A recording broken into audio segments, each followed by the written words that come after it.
संकेत है कि कुछ बड़ा होने जा रहा है गुरुपुत्र।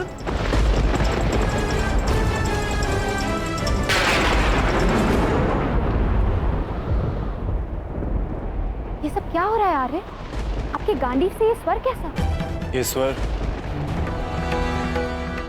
गांडीव की प्रत्यंचा का नहीं है पांचाली, मेघ गर्जन का है। परंतु कुछ समय पहले तक आकाश में ऐसा कोई संकेत नहीं था।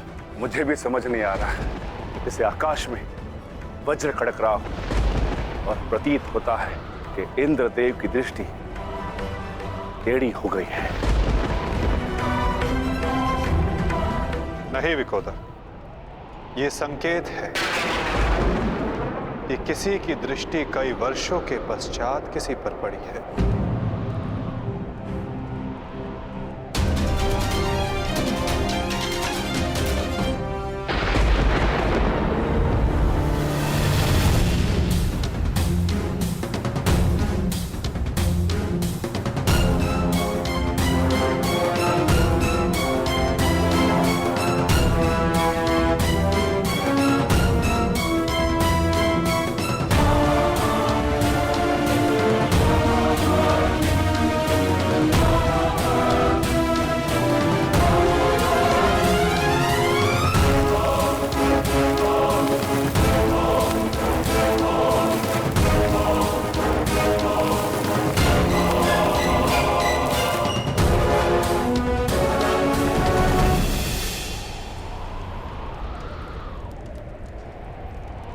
मेरा मंतव्य पूर्ण हुआ पुत्र। अब कोई तुम्हारा वध नहीं कर पाएगा। महादेव के आशीर्वाद और मेरे तप के प्रभाव से तुम्हारा संपूर्ण शरीर वज्र का हो गया है, जिसे क्षति पहुंचाना असंभव है।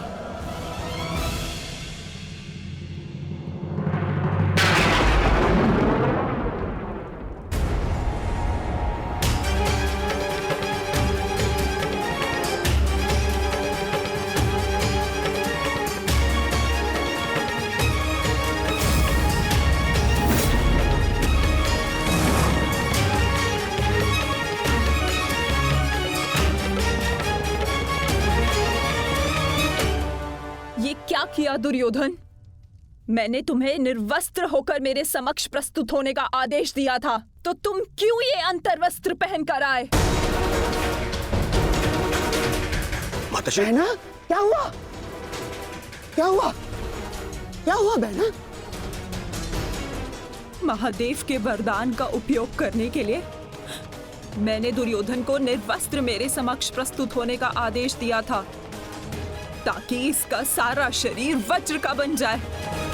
परंतु ये क्यों किया दुर्योधन? ऐसा क्यों किया?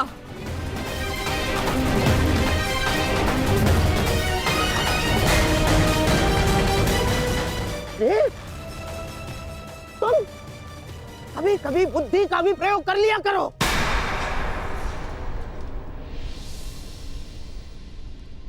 क्या कह रहे हैं मामाश्री? आप ही ने तो मुझसे कहा था कि माता के समक्ष पूर्णतः निर्वस्त्र होकर नहीं जाना चाहिए। आप ही ने कहा था। मैंने कहा? मूर्ख हो गए हो तुम। मैं कब मिला तुमसे? और ये सब कुछ मैंने नहीं कहा है तुमसे। नहीं, यदि आप मुझसे नहीं मिले तो वो कौन था?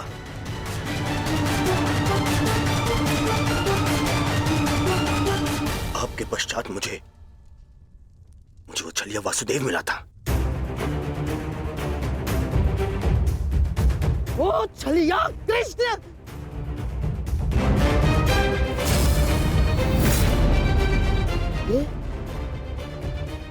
ये सब उस छलिए का किया धरा है दुर्योधन। मैं यहाँ से चलकर जाऊंगा, माताश्री का आदेश है। परंतु यहाँ से महल तक का मार्ग बहुत लंबा है प्रभु, आपको कुछ पहनना होगा। परंतु आप इस भांति अर्धनग्न अवस्था में। मेरी माता का आदेश है माता पिता के आदेश का अक्षरशः पालन करना कोई आपसे सीखे युवराज। माता के समक्ष यूं अवघड़ बनकर जाओगे? लो, इसे अंगवस्त्र बनाकर धारण करो। जब आपकी माता ने अपने समक्ष आपको नग्न अवस्था में आने का आदेश दिया है, तो फिर आप ये पहनकर क्यों जा रहे हैं? उस अवस्था में जाइए जिस अवस्था में आपको आपकी माता ने बुलाया है।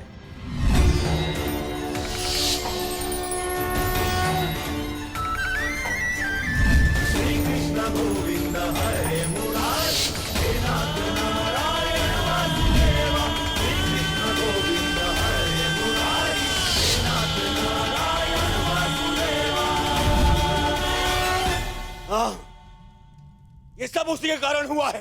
मैं उसे नहीं छोड़ूंगा, मैं उसे जीवित नहीं छोड़ूंगा, जीवित नहीं छोड़ूंगा मैं उसे। बहना, बहना, मुझे ऐसा लगता है कि अभी भी समय शेष है। एक बार मेरे होने वाले सम्राट को पुनः देख लो। दुर्योधन, उतारो तुम्हारी ये अंतर्वस्त्र, उतारो। अरे तुम समझ सकते?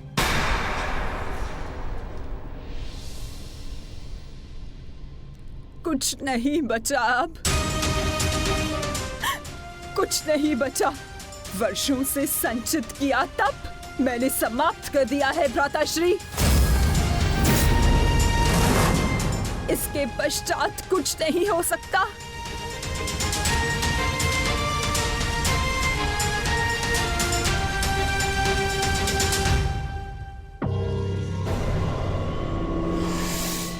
माता, मुझे क्षमा कर दीजिए, परंतु जितना आपने दिया वो पर्याप्त है माता। मेरे मित्र का प्रतिशोध लेने के लिए, उन पांडवों का अंत करने के लिए इतना भी पर्याप्त है माता। कमर से ऊपर सब कुछ वज्र का बन गया है माता, और नियम अनुसार भीम कमर से नीचे गदावार नहीं कर सकता।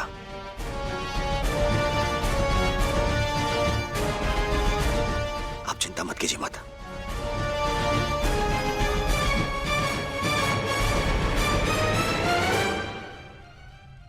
मुझे मेरे युद्ध के लिए सज्ज होना है।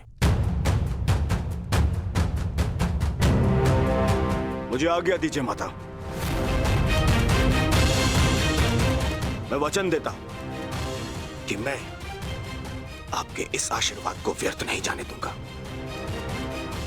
प्रणिपात माता।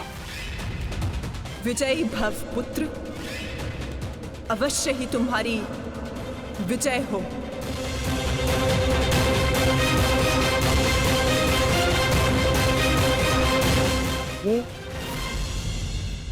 ये सारा खेल उस छलिए कृष्ण का रचा हुआ है बहना। इसलिए इस समय उसके मस्तिष्क में कोई ना कोई चाल तो अवश्य चल रही होगी। आप कहना क्या चाहते हैं भ्राताश्री? जिसने जरासंध जैसे महायोद्धा के 2 टुकड़े करवा दिए,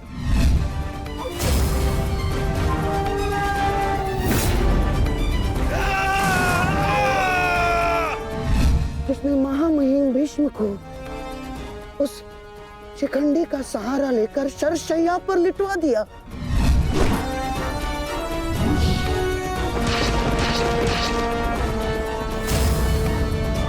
जिसने महाधनुर्धर अंगराज कर्ण का वध करवा दिया बहना। मुक्त करो अंगराज को पार्थ, अंजलि का अस्त्र का प्रयोग करो।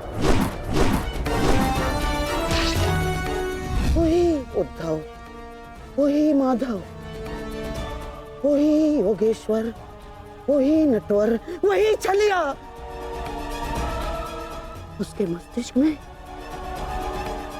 इस समय कोई ना कोई योजना अवश्य चल रही होगी।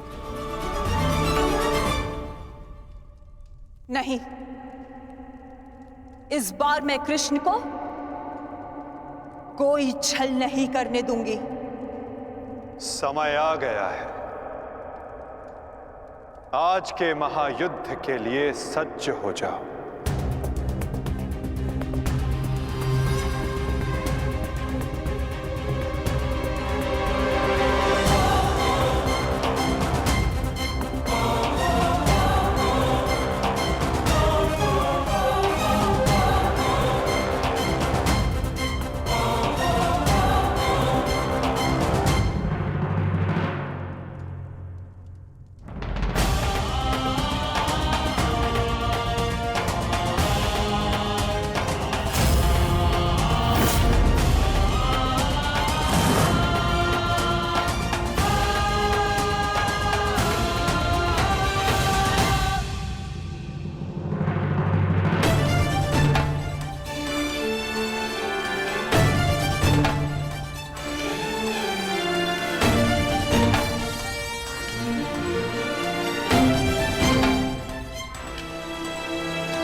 ये गांडीव इतना भारी लग रहा है माधव कि उठा ही नहीं उठ रहा। हाँ माधव, ज्येष्ठ की मृत्यु के पश्चात शस्त्र भारी हो गए हैं। शस्त्र भारी नहीं हुआ है विकोदर, तुम्हारा मन भारी हो रहा है।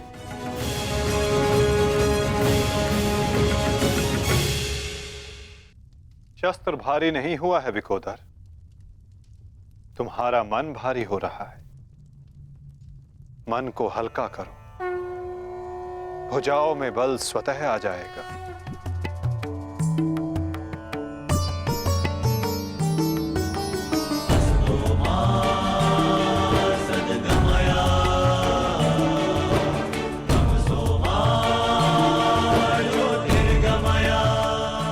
तुम सब अपने ज्येष्ठ कर्ण के लिए उनके मन की इच्छा, उनके लक्ष्य को पूर्ण करके अपने मन को हल्का कर सकते हो। कर्ण के पश्चात अब तुम सबको उसके परिवर्तन के लिए ये युद्ध करना होगा।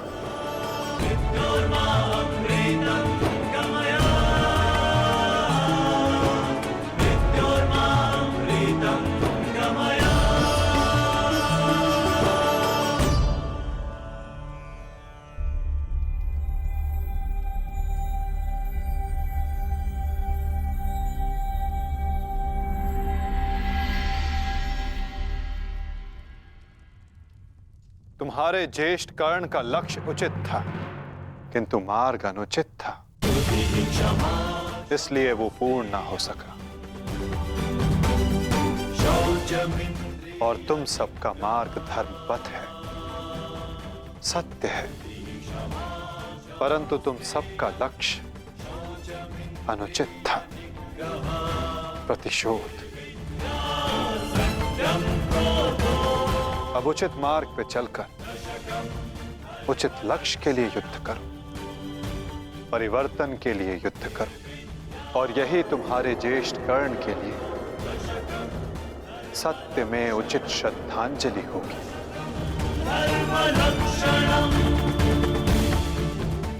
और परिवर्तन तब तक नहीं आ सकेगा जब तक दुर्योधन जीवित है।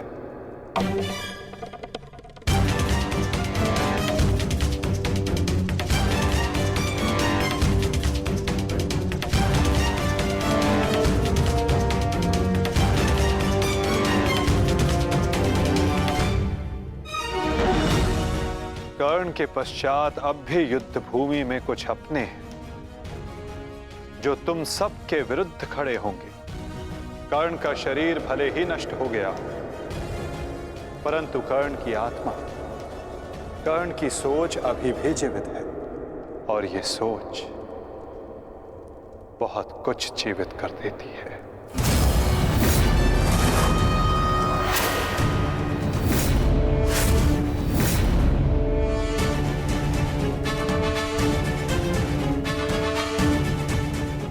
युद्ध का 18वां दिन।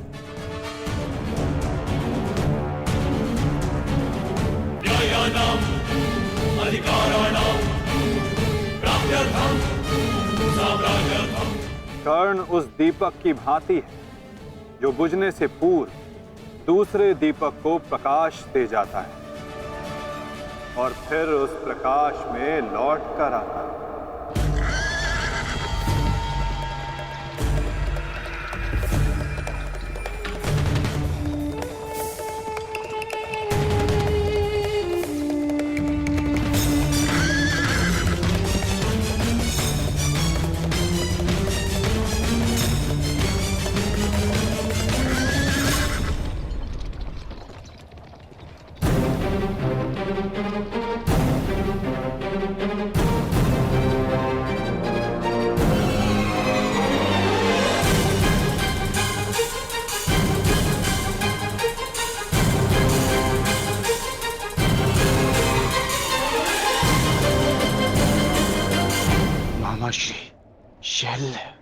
कहा था ना पार्थ, इस युद्ध में कुछ और अपने होंगे जो तुम्हारे विरुद्ध खड़े होंगे।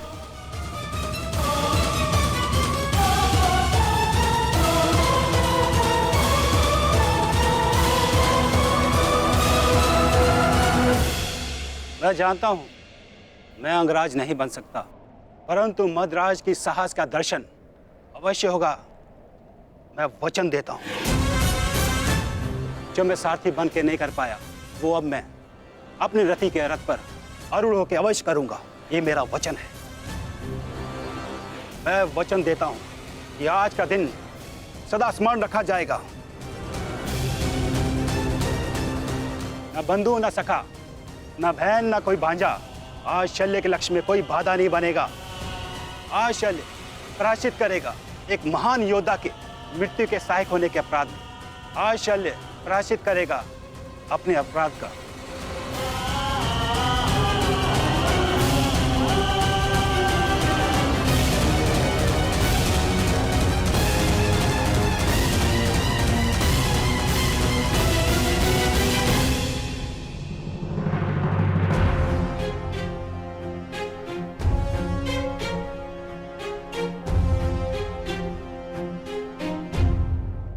यदि ऐसा है तो आज साथ मिलकर लड़ेंगे शैल्य। आओ मेरे साथ मिलकर मेरे मित्र का प्रतिशोध लो। सर सेनापति शैल्य। सेनापति शल्य की, सेनापति शल्य की, सेनापति शल्य की।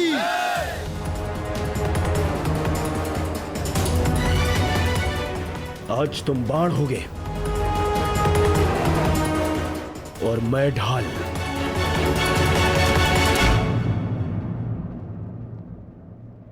मित्र कर्ण के लिए और ये मेरे पश्चाताप के लिए।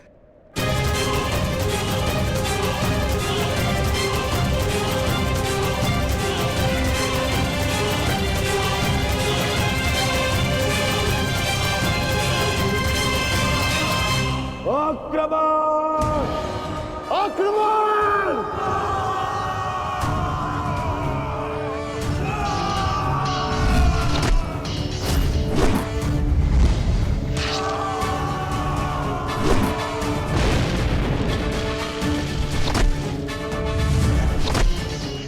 हे महारथी कर्ण के नाम,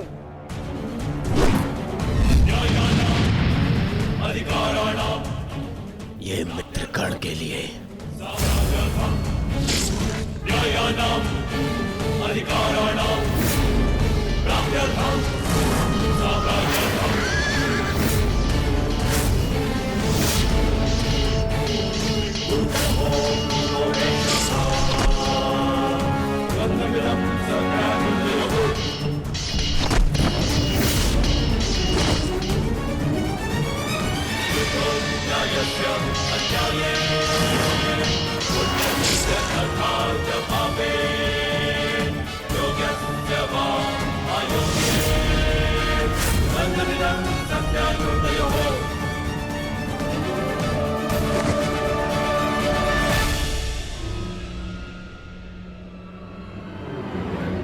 क्यों पार्थ,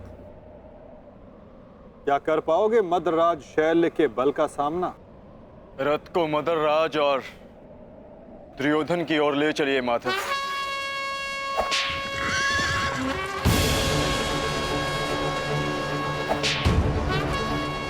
आरती उस ओर चलो।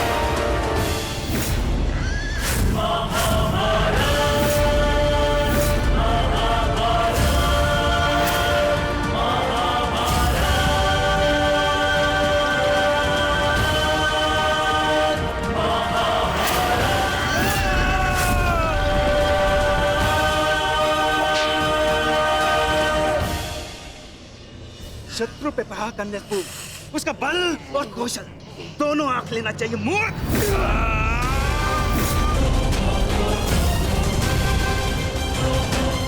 शल्य के समक्ष क्रोध करने वाला आधा बल खो लेता है। इस जोड़ी को ही नहीं, आज मैं दोनों के शरीर को ही तोड़ डालूंगा।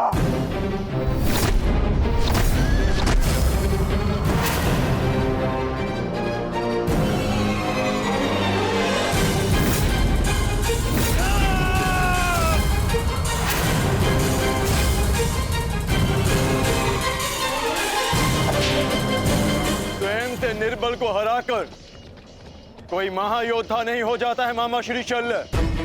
यदि साहस है तो मुझसे द्वंद कीजिए। भांजा कुछ मांगे तो मामा को दे देना चाहिए, यह उसका कर्तव्य है। वो लाड भी जैसे तुम्हारी इच्छा अर्जुन।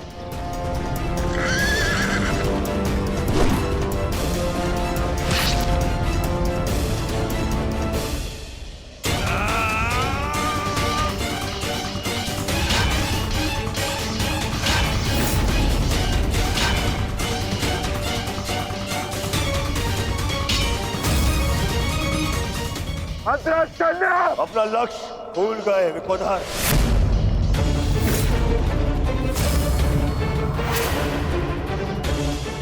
मेरे 99 भाइयों के पश्चात मैं ही तो हूं तुम्हारा लक्ष्य। यार की जब मृत्यु आती है ना तो गांव की ओर भागता है। तुम्हें तुम्हारा अंत क्या खींच रहा है दुर्योधन? सावधान दुर्योधन!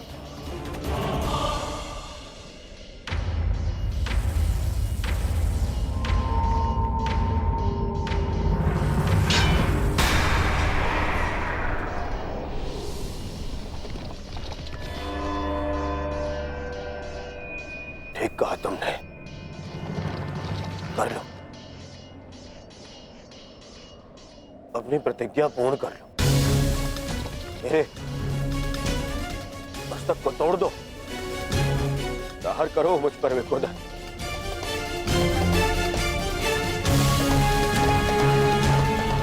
अभी वध कर दो मेरा।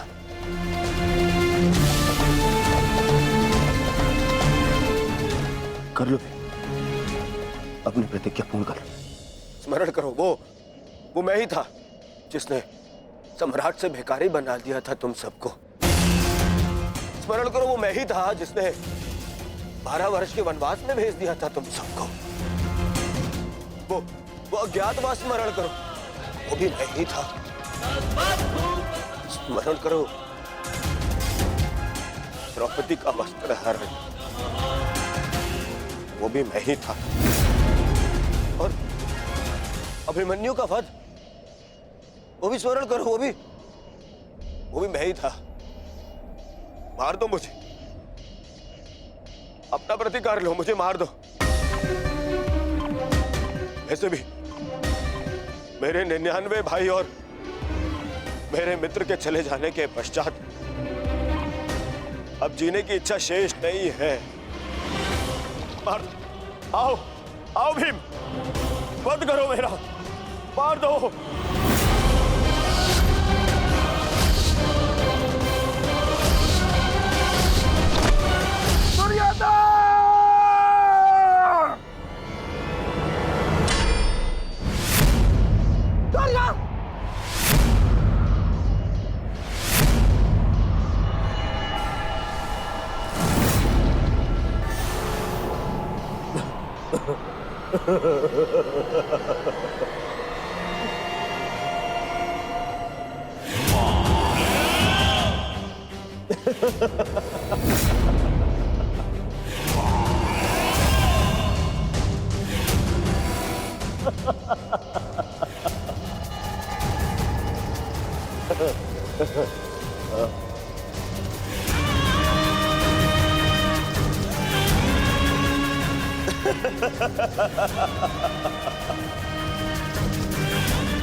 तुमने सुना नहीं भी,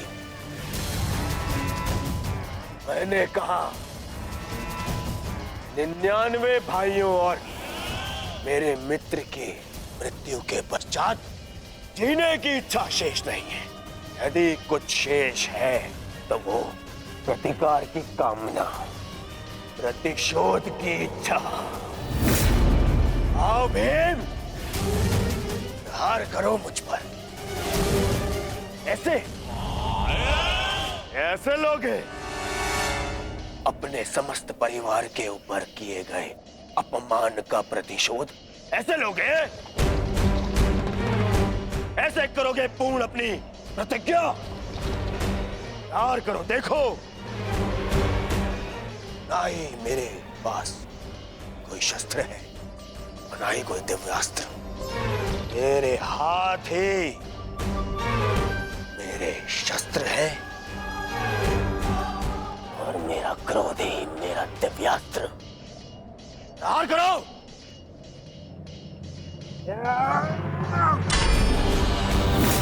ऐसे नहीं भीम।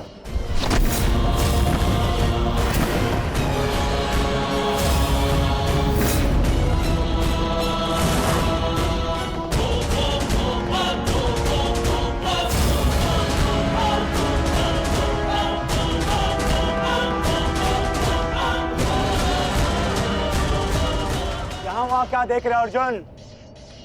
सामने देखो, शत्रु तुम्हारे समक्ष खड़ा है।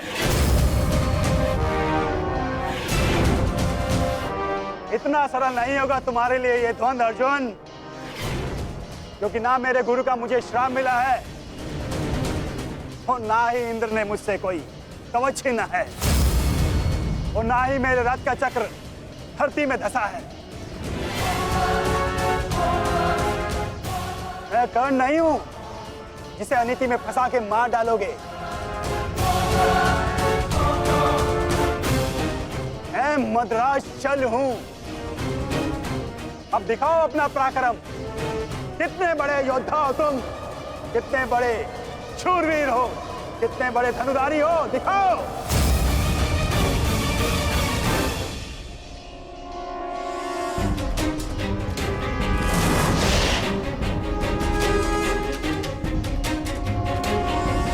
स्मरण रखना पार्थ, कभी कभी क्रोध को अस्त्र बना लेना चाहिए। तुम क्रोध में मत उलझो पार्थ, केवल अपने युद्ध पर अपना ध्यान केंद्रित रखो।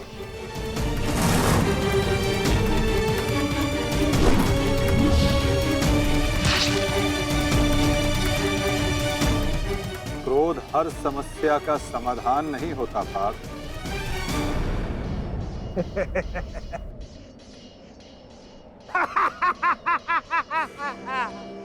लगता है आचार्य द्रोण ने तुम्हें अधूरी शिक्षा दी है अर्जुन।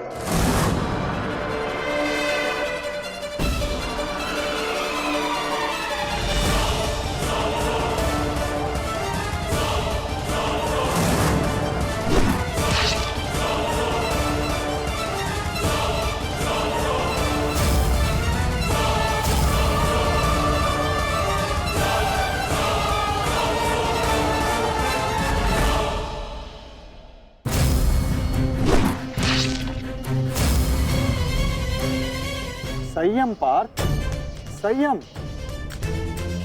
अधीनता और क्रोध मद्रराज का तोड़ नहीं है पार्थ।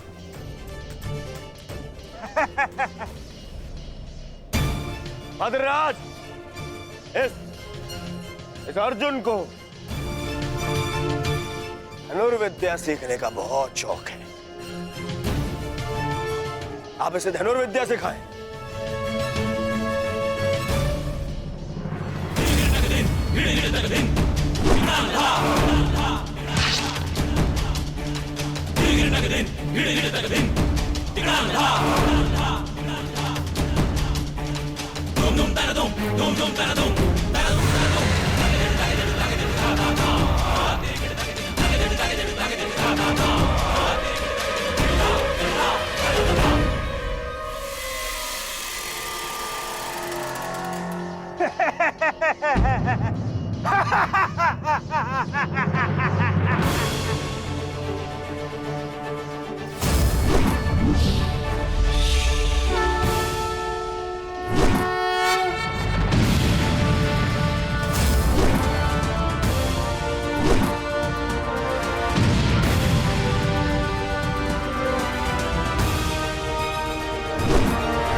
कहाँ भाग रहे हो अर्जुन? प्रणाम मामा श्री।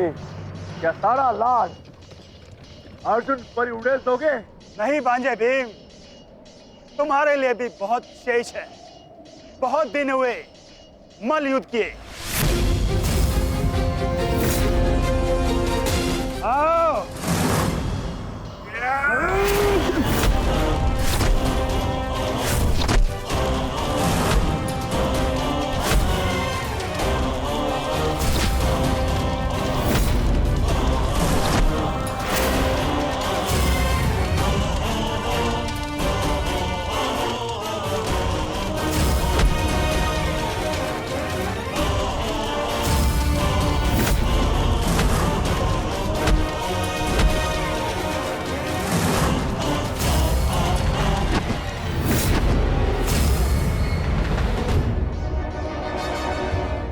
साधो विकोदर भीम, साधो।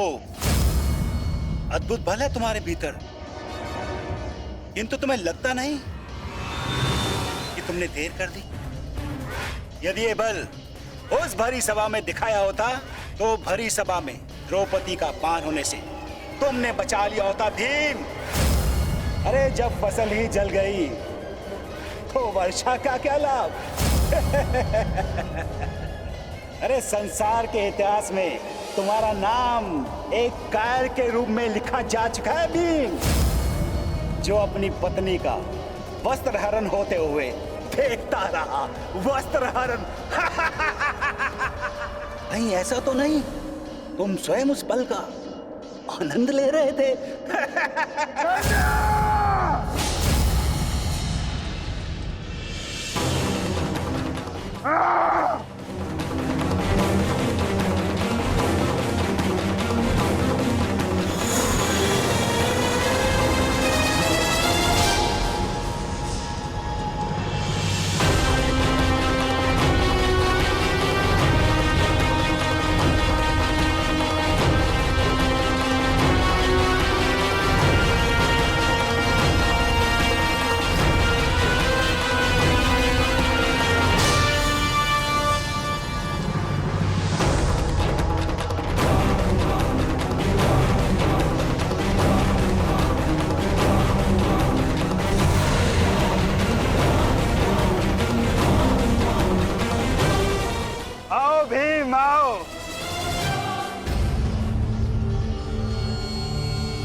सारथी चलो।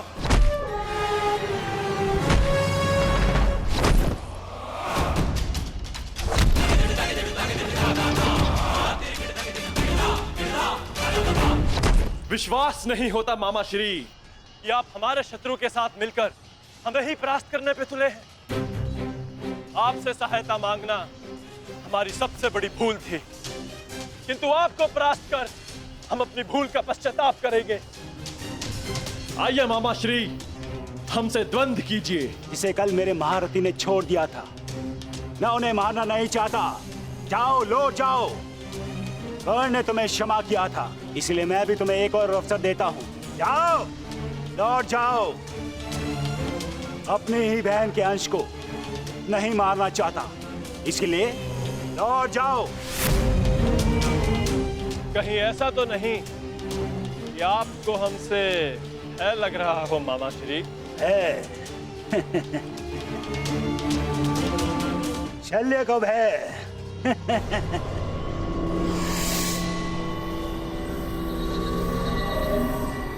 है और प्रहार क्या होता है, उसका ज्ञान आज तुम्हें हो जाएगा बांजे।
समाधि में बैठे मेरे गुरु पर प्रहार करने वाले हत्यारे,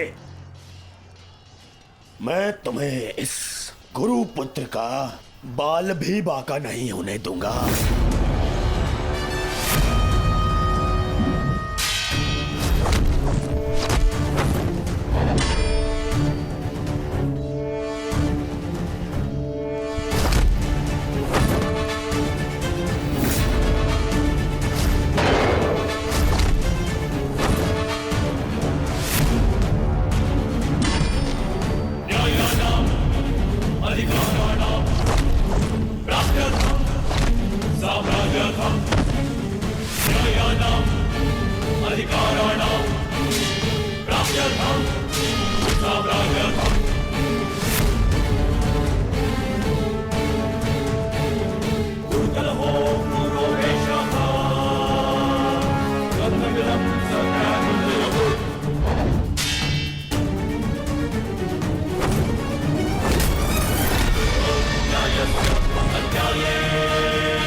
भांजे हो, एक अवसर और देता हूं, उठाओ अपना शस्त्र और प्रहार करो।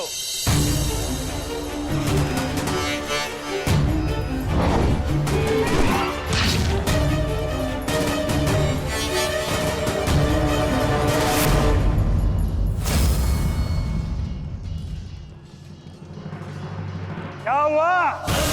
कोई पांडव सेना में ऐसा भी नहीं है जो मेरा सामना कर सके? या तो मुझसे युद्ध करो, अन्यथा अपनी पराजय स्वीकार करो। ये सब क्या हो रहा है माता? मदरराज अचानक से इतने शक्तिशाली कैसे हो गए? क्या उन्हें परास्त करने का कोई उपाय नहीं? किसी भी शक्ति का तोड़ ढूंढने से पूर्व उस शक्ति को समझना अनिवार्य है पार्थ। है कोई मेरे समक्ष जो मुझसे युद्ध कर सके? मद्रराज की शक्ति उनके शत्रु के क्रोध में है पार्थ। उन्हें केवल वही परास्त कर सकता है जो अपने क्रोध को अपना अस्त्र बना सके, या वो जिसे अपने क्रोध पर पूर्ण नियंत्रण हो, जैसे कि अंगराज कर्ण ने किया था पार्थ। अपने क्रोध को अपना अस्त्र बनाकर उन्होंने शैल्य को पराजित किया था।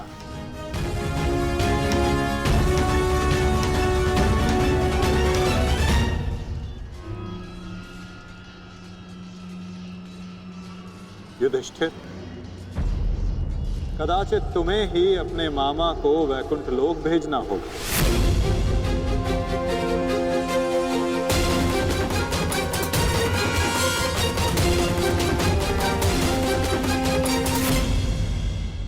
कदाचित तुम्हें ही अपने मामा को वैकुंठ लोक भेजना होगा।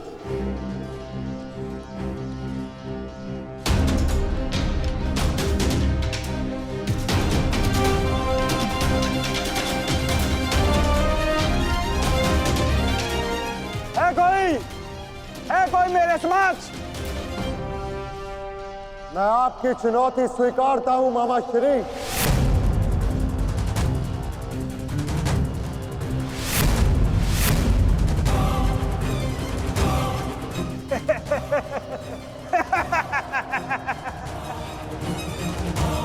जब अर्जुन का गांडीव, भीम की गदा मेरा कुछ बिगाड़ नहीं सकी, मेरे भांजों को भी मेरे समक्ष घुटने टेकने पड़े, तो तुम किस अस्त्र की सहायता से मुझे परास्त करोगे युधिष्ठिर? हो, कहीं तुम चौसर के खेल की चुनौती देने तो नहीं आए युधिष्ठिर? ओ, मैं तो भूल गया था, तुम जीत के लिए अस्त्र नहीं उठाते, अपने परिवार को दांव पे लगाते हो, दांव पर।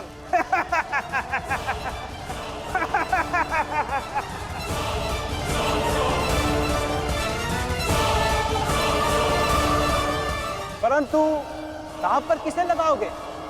पांचाली को तो तुमने बुलाया नहीं है?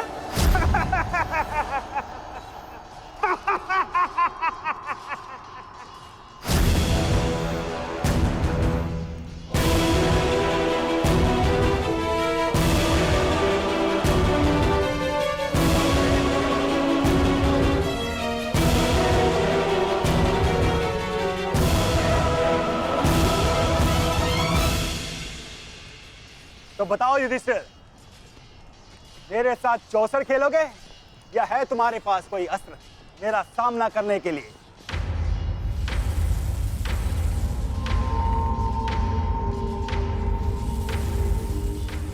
अस्त्र है मेरे पास। कैसा अस्त्र? शांति और सत्य।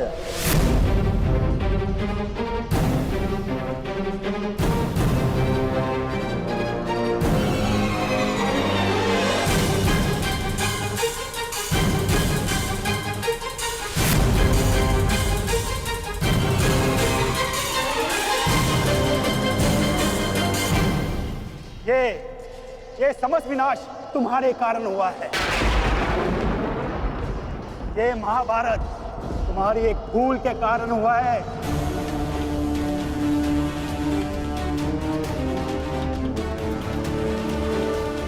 आपने उचित कहा मामा श्री। ये समस्त महाभारत मेरे उस भूल के कारण हो रही है। तो अब समय आ गया है अपनी उस भूल को सुधारने का, और आपका समय आ गया है अपनी भूल का पश्चाताप करने का। इस प्रकार के पुरुष हो तुम, द्रौपदी का पान स्मरण करके लज्जा और क्रोध नहीं आता तुम्हें? जो ना कर सके उस पर शोक मनाने से बेहतर है कि अभी जो हमारे वश में है वो कर्म किया जाए। और इस समय मेरा कर्म युद्ध है।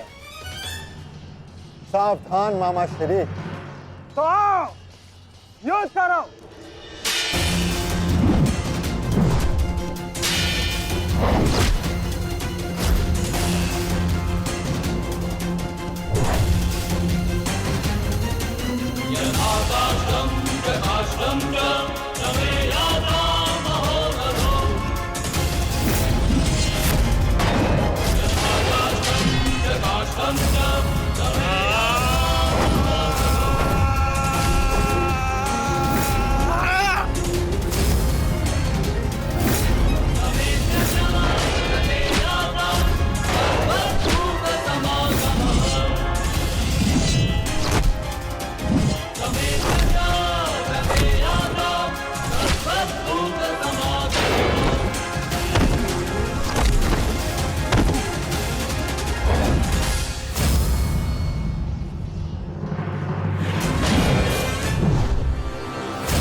क्रोध का यही अंत होता है।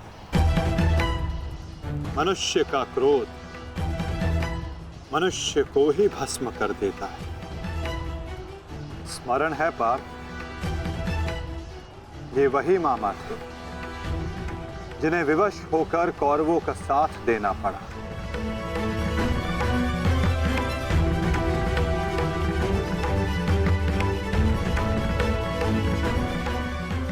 परंतु अभी भी एक मामा शेष हैं पाप, जिन्होंने संपूर्ण भारतवर्ष को इस महाभारत की चौसर पर आने को विवश कर दिया। क्या उन्हें अपने पापों का दंड नहीं मिलेगा?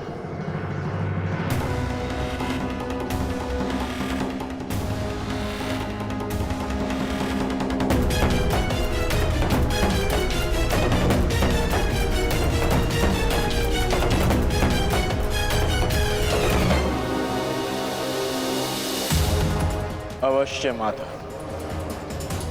गांधार राज को दंड अवश्य मिलेगा।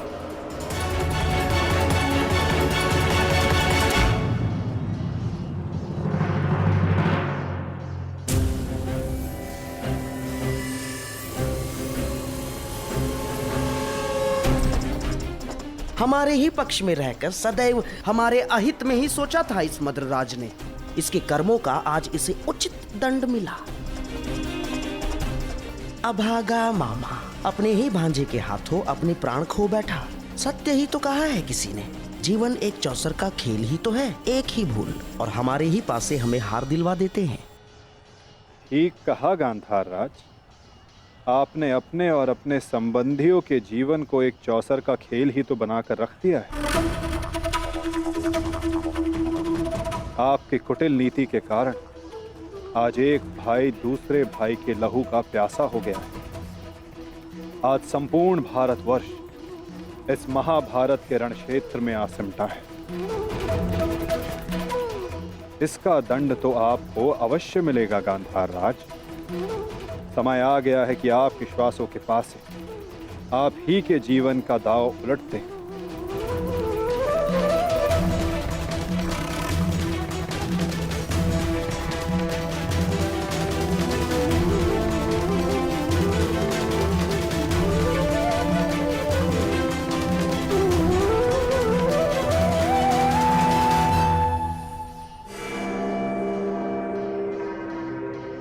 मधुराज,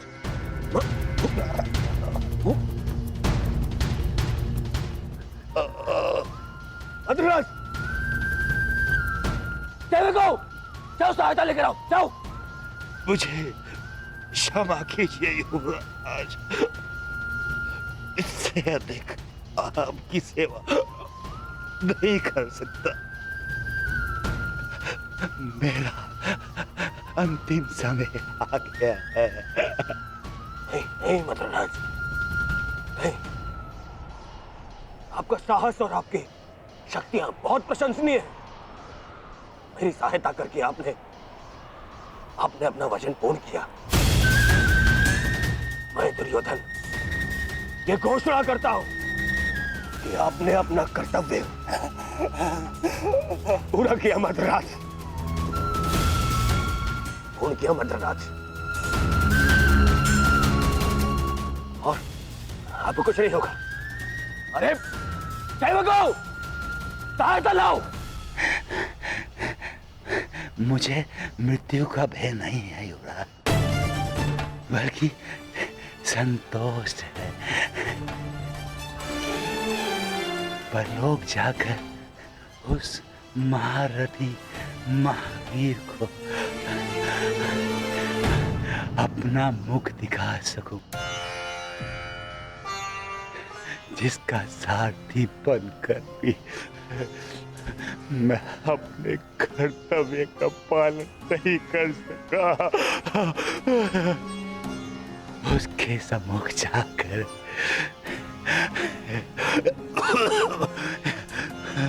मैं कह सकूंगा कि उसका ये सारथी उसके परम मित्र के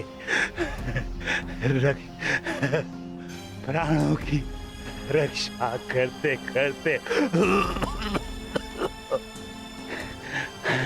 अपने प्राणों का बलिदान दे बैठा।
देखना संजय, देखना, आज सब कुछ हमारे पक्ष में होगा। पुत्र के समक्ष आज कोई भी नहीं टिक पाएगा, कोई भी नहीं। आप बिल्कुल उचित कह रहे हैं महाराज। युवराज दुर्योधन के पराक्रम का सामना आज कोई नहीं कर पा रहा है। उनका प्रत्येक प्रहार शत्रु पक्ष को वज्र की भांति तोड़ रहा है महाराज।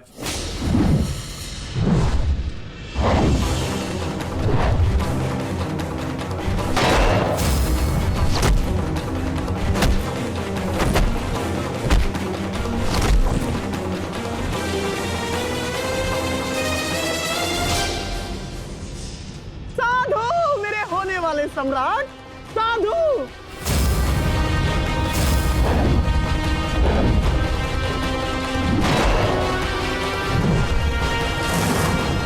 आज इन पांडवों में से एक भी नहीं बचना चाहिए दुर्योधन, एक भी नहीं।